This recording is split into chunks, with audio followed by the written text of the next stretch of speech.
This is a production of PBS Charlotte. Just ahead on Carolina Impact, we'll learn how Central Piedmont Community College plans to expand programs to help meet the demand for registered nurses and other healthcare professionals. Plus, how a popular Charlotte-founded car wash became a national empire. And we travel to Gold Hill to experience a 20-year bluegrass tradition. Carolina Impact starts now.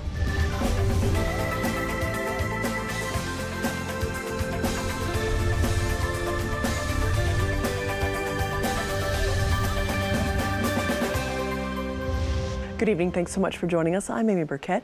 According to the American Hospital Association, about 100,000 registered nurses left the workforce during the past 2 years due to stress, burnout, and retirements. And more than 600,000 report they plan to leave by 2027. Carolina Impact's Dara Khalid and Marcellus Jones show us how Central Piedmont Community College plans to help meet the demand for healthcare professionals.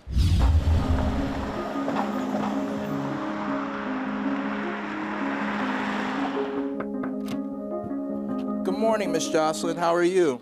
It's another day in simulation for nursing students Christian Wilson and Alexandria Gerard. Okay, very good. And are you feeling short of breath right now? Speaking to and caring for a mannequin, they act out a hospital scenario that's designed to prepare them for the real world. There are adverse events that happen because it can happen like that. And this is, without putting us in the direct line of fire, this is the best experience that we can have. Hands-on experience like this is a crucial part of Central Piedmont's Associate Nursing Degree program. We make sure that they know how to do certain skills before they go into the hospital facilities, and then they actually get to take care of patients from first semester all the way to fourth semester.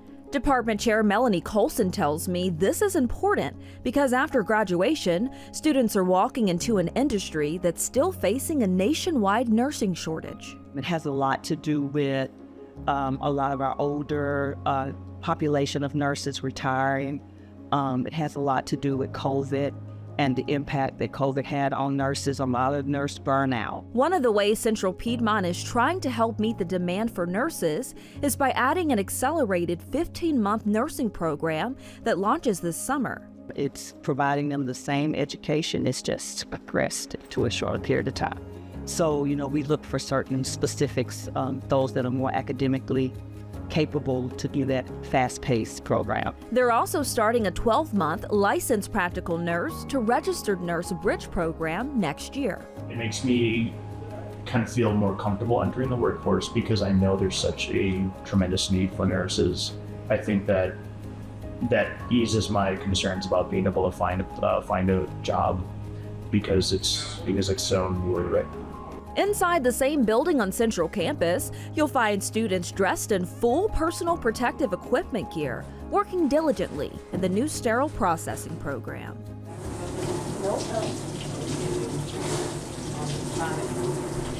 The main goal of the department is to get the instruments for surgery clean and sterile for the patient. So it's an extremely important job. They're all infection preventionists, so to speak. Instructor Lana Heckrell says their inaugural class has learned a lot about their field in a short time. We're starting out with the classroom didactics, an 8 to 9 week program. Once they get done with the classroom didactics, they'll have a module where there'll be 200 hours of clinical and then another module with 200 more hours of clinical. Similar to nursing, there's a shortage in this industry too. There are significant vacancies in this field, not only in the Charlotte market, but across the United States.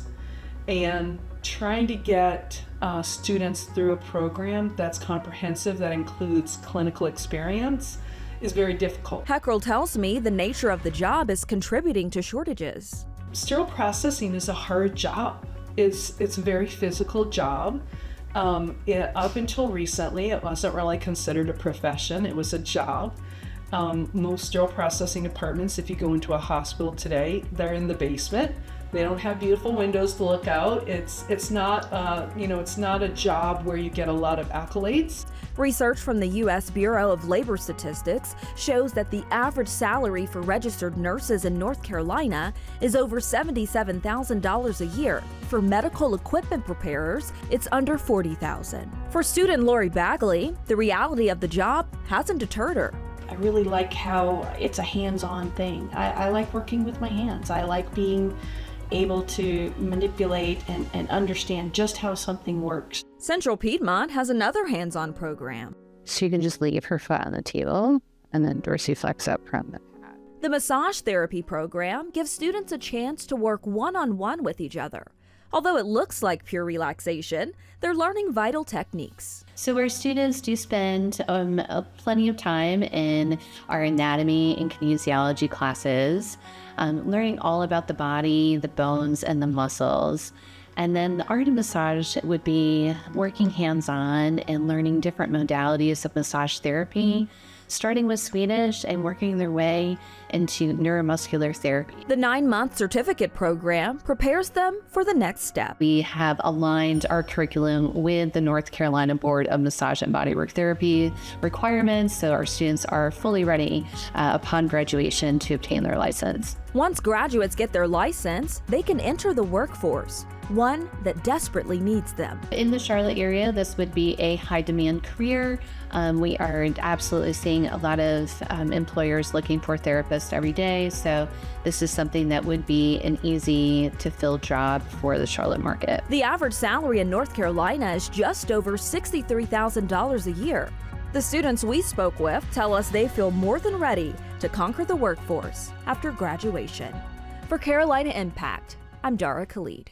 Thank you, Dara. Central Piedmont also has other high-demand programs like dental hygiene, advanced manufacturing, and carpentry for students looking for a technical career that allows them to get into the workforce quickly. Well, it's that time of year again. However, we're not talking about the Masters Golf Tournament, which just wrapped up this past weekend, or baseball's new season, which just got underway. No, we're talking about pollen season. Carolina Impact's Jason Terzis joins us now with more. Well, we all love spring, right? The warmer days, the greening of the grass, the blooming of the flowers, and the budding of the trees. We love it, except for those of us with seasonal allergies and that pesky yellow dust that gets on everything. It's a good time of year, though, to be in the car wash game. You might not ever get rich. Those of a certain age might remember the 1976 hit movie Car Wash, the disco-infused comedy about a day in the life at the Deluxe Car Wash, its employees, and its eclectic mix of visitors.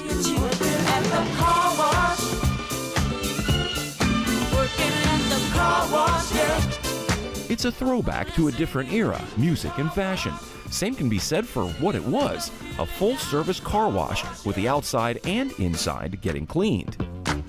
There's not many of us left in this business. Here in Charlotte and around the Carolinas, we have one, and its roots go all the way back to even before the Car Wash movie was released. I was there when it started. The Autobell story begins in 1969. At the time, Charlie Howard was working for a local industrial company, but when that company was bought out, Charlie found himself out of a job. So we had to find something else to do. He partnered with a friend to sell truck washing equipment. In order to have a showplace to showcase their equipment, they built the first Autobell car wash right here in Charlotte down on South Boulevard. As for the Autobell name, the auto in Autobell has two meanings. Auto for automobile and automation. The bell part, well, that comes from somewhere else. It just so happened at the time we were doing business with an architectural firm that used bell towers as an architectural feature, a focal point, if you will. So he said, well, it's kind of natural, Auto Bell. Charlie's son Chuck was a college sophomore when the first Autobell opened. 2 years later, and with his business degree from UNCC in hand, he joined up with Dad. Because everything we were doing were things that I'd studied in my business classes. Little by little, we just slow and steady kept growing and growing the business. In 1986, and with still a relatively small company, Autobell founder Charlie Howard passed away at just 60 years old. A pioneer, not only for our company, but for the entire industry. His character is alive and well in this company. It took a while to get my feet on the ground and begin to implement my own plan. For Carl Howard, joining his dad in the family business, the one that his grandfather had started, only seemed natural. From the time I was an early teenager, I worked in the car washes, and then I got my license and I could actually drive a car out, which was exciting. Over its 5+ decades, Autobel has remained in the Howard family, with the 4th generation of Howards now on board. We're not big corporate private equity. We just do it the old-fashioned way. We use our funds and borrow a little bit from the banks and keep growing the company. But the term family goes well beyond just the Howard name. We have employees that I consider family because, you know, they've been with us so long. I'm one of many who's part of the family, so with the family vibe comes the family accountability. Autobel is known for hiring high school students, with many returning during and after college. Every single one of the company's managers, district managers, regional managers, and operations directors started out by working as a crew member. I think about 75% of our employees are students. And it's a great job for a student. You know, there's no late night work. It's physical activity. It's outside. A lot of people like that. By the time our people are ready to join our management team, they're already well indoctrinated in our culture, so they understand what our company is all about. Over the years, they've implemented multiple programs to better serve the community, from recycling used water. And it enables us to wash cars with only about 8 gallons of new water per car. To giving back to various organizations, like the $12,000 they recently gave the Red Cross, and the $2 million+ of scholarship money for student employees heading off to college. We have parents call us that want to know how they can get their son or daughter into the scholarship programs. Slow and steady. That's been Autobel's growth model over the years, with now 90-some locations across 5 states. Not every decision we make is all about profit dollars, right? It's about what's best for the whole group, what's best for the growth of our company, what's best for the next 5 years, the next 10 years. In a world where companies get bought out all the time, how has Autobel done it? Well, look no further than the foundation set by founder Charlie Howard 55 years ago. Every company makes mistakes, so the question is, how quickly can you recognize this is not working? Let's change it and do something else that might work or that will work. That's one of the great freedoms we have in this country, is to be able to create a business really from practically nothing and grow it. From a single location on South Boulevard to closing in on 100, makes you wonder what Charlie would say now, nearly 40 years after his passing. He'd probably say, "Why didn't you go faster?" Why aren't we bigger? Why didn't we grow faster? But I think he'd be very proud of where it is. But yeah, he was put the pedal to the floor kind of guy for sure. Employing roughly 3,000 full and part-time employees and washing some 5 million cars annually, more than 90 million since 1969. It's probably fair to say Autobel has left an enduring mark on the Carolinas. Again, I love that I learned something new from your stories every week, Jason, but I want to know a little something about the company's other organization. Yeah, it's the other company, and this is the part about Autobel that people probably do not know. And that's something that I did learn while putting this story together. This other company is called Howco, which is short for Howard Company. It too was founded by Chuck Howard at the same time he started Autobel in 1969. So keep in mind, all Autobel locations are owned by the Howard family. They are not individually owned franchises. So let's say someone wants to open up a car wash and wants them to be the owners. Howco will supply all the machinery, the parts, the chemicals, even help with the design of the facility, everything that person would need in order to start up a car wash business. So basically that other aspect of the company comes in, helps them get set up. So it's not an Autobel, it's, whatever car wash, but they're basically helping them do their business. Awesome. So much great information. Thanks so much, Jason. Absolutely. Up next, it could be called one of the hidden jewels in the Queen City's crown.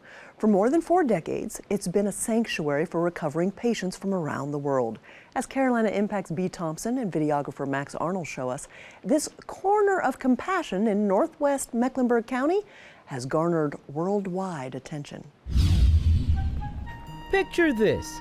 You're walking along a wonderful wooded trail near the river in Mecklenburg County. So peaceful, so calm. And then you hear this. Then you look up and see this. Welcome to what could be termed a safe space for avians. For the rest of us, you can just call it the Carolina Raptor Center. Hi. Okay, we're very excited. More than 40 years ago, it began as a rehabilitation hospital to aid injured birds. Today, the work has expanded to include programs for the public on local birds and birds of the world. So it's a really cool thing that we can do here at the Raptor Center is have birds from all over the world so that we can showcase what birds all over the world look like because there are people that may not ever have the opportunity to go to Africa or Australia. So we can show them those birds. The Raptor Center takes part in international efforts to help save rare bird species. While here, birds can be observed in natural settings. And because the center provides rehabilitative services for avians from all around the world, the facility tries to mimic their environment while they're in the Carolina woods. When you walk on our trail, you might notice that some of our birds have these little lights in the back. Those are heat lamps. Birds are really good, though, at self-regulating, at thermoregulating. They grow in extra feathers in the winter to keep themselves nice and warm. But if they are naturally from a different place that stays pretty warm, we will give them that supplemental heat. Moving around the heart of the center, the rehab facility and hospital. You see the staff working to aid the recovery of birds, from feeding them to keeping a watchful eye on them. And for many staff members, the story of getting here is similar. It starts with a love of animals. Rehabilitation is a little bit of medicine, it's a little bit of art, and it's a whole lot of passion. Meet Sunny Cooper, whose job it is to oversee the operation of the animal hospital. We have birds that come in that are injured, that we do full exams on when they come here. We assess whether we think that their injuries are things that would allow us to re-release them back to the wild, because here at the Raptor Center, we focus 100% on release back to the wild. Which for some birds means close observation by those staff members, checking on not only their recovery, but potential injuries. Here, birds with injured wings, well, they get x-rays. And we do all of our x-rays here in-house. So we have our x-ray machine downstairs, and we can see here that this bird has a broken wing. So this bird probably was a bird that got surgery. He's a good candidate for it. But you may ask, how do you set a bird's broken leg? Simple. A pool noodle. The same ones that you would float in Lake Norman on, we use on birds. We use them as boots on their feet. Staff perform normal care for birds, from intake assessments to minor wound care, while 2 volunteer veterinarians handle orthopedic surgeries on those birds. And when your patient load of birds runs from 800 to 1,000 annually, that adds up to a lot of bird feed. But avians, in particular raptor avians, don't simply eat bird feed. We do feed quail here, and that's kind of seen as, a more exotic food that people may eat. So we feed quail, we feed chicks and mice. We try to make sure that their diet is really varied, because it would be out in the wild. Raptor's not going to go out and catch mice day after day after day. You may be surprised to learn just how many varieties of raptors are found in this region. Red-shouldered hawks are probably going to be one of the most common, but we also have barred owls, we have great horned owls, we have red-tailed hawks, we have black vultures, we have turkey vultures, and then you go down to the water, we have osprey. Sometimes you'll even see a bald eagle down there. And all of those are native to here? All of those are native to here. 90% of the birds that come in have some sort of human-based injury. Whether it's been hit by a car, or it flew into a window, tangled in barbed wire, or fishing line. Yet what may be the biggest danger for those birds? What you toss from your car. Well, what's happening is that, things are on the side of the road. Litter, apple cores, banana peels, sometimes trash. And that's going to attract little rodents to the side of the road. And what eats little rodents? Raptors. It's a lot to learn. It's a lot to see. Yet the staff want you to know it is a wholly different world to explore. You take a step in that front door and we'll handle the rest. We'll make sure that you fall in love with birds and that you leave feeling good about the environment, about our future. You just get here and we'll take care of the rest. It's just a jewel in the woods of northwest Mecklenburg County. But if you look closely, you just might see a bit of fluff and magic. Hi, in the Carolina Pines. For Carolina Impact, I'm B. Thompson. Thank you, B. The Raptor Center is getting a facelift in partnership with Mecklenburg County Park and Recreation. The center will have a new entrance. That entrance will be part of the county's newly built Quest Center at the Lotta Preserve. Well, finally tonight, since the 1940s, bluegrass musicians like the late North Carolina native Earl Scruggs have been making toe-tapping music with their banjos, fiddles, and guitars. It's a distinctive sound born in the southern Appalachian Mountains. Producer John Branscombe takes us to the Montgomery Store Bluegrass Jam in Gold Hill, a Friday night tradition 20 years in the making. Bluegrass is a music that everybody can relate to. It's a toe-tapping, happy music. Just old-time hillbilly, just down-home gospel, anything you want to throw in it. Bluegrass was coined and named by Bill Monroe.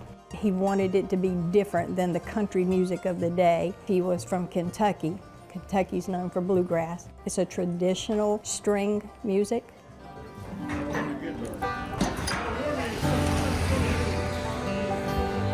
All right, we're so glad y'all are here. We're glad we're here too.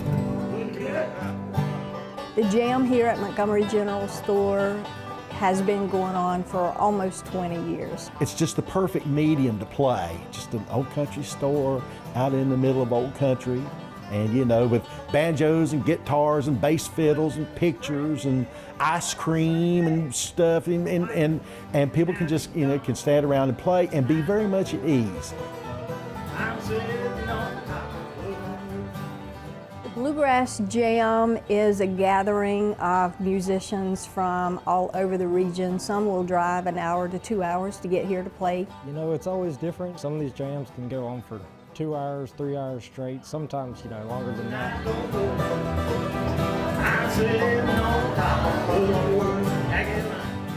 It brings players together that don't have a chance to get together and just pick and have fun. I love coming down here probably as much for the fellowship as I do for the music.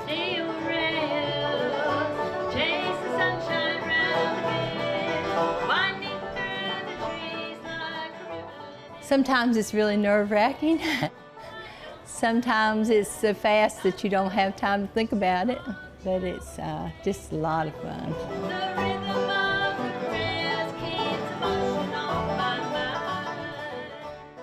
I'm so happy that you're here tonight. Vivian knows everybody.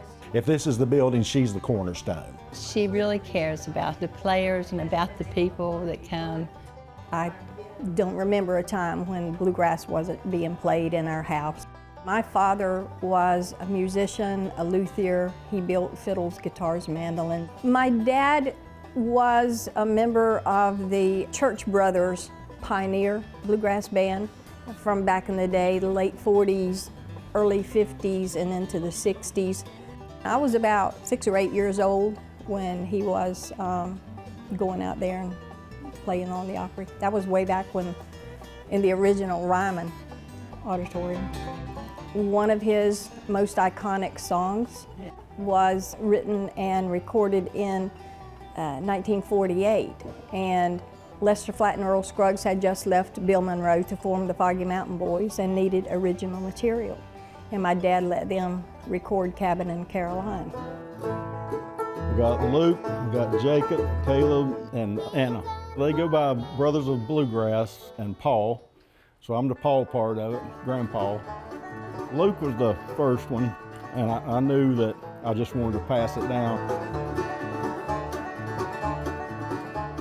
From day one, he started off, you know, teaching me just the basics and let me make mistakes and learn from those mistakes.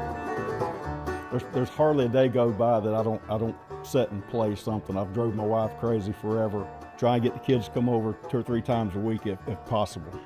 When we have young kids like the Whitley children, it makes you feel good that there's still interest and this music will live on. I think the music brings people here that wouldn't come to Gold Hill otherwise. People will walk in just hearing it from the sidewalk and they'll just say, wow, what is going on here? This is totally awesome. I really want them to feel good. I want them to be happy when they leave here. I want them to take away a family tradition with them. You know, you're learning and you're playing and your fellowship, and that is what's the beauty of this place right here. Thank you, John. Vivian Hopkins is currently producing an album of her late father's songs with musicians in California, Tennessee, and even Italy. Bluegrass music has certainly evolved. Here on Carolina Impact, we love exploring the issues, people, and places that make our region so special. We'd love to hear your story ideas. Please send us an email with details to stories@wtvi.org. Thanks so much for joining us. We always appreciate your time, and we look forward to seeing you back here again next time on Carolina Impact. Good night, my friends.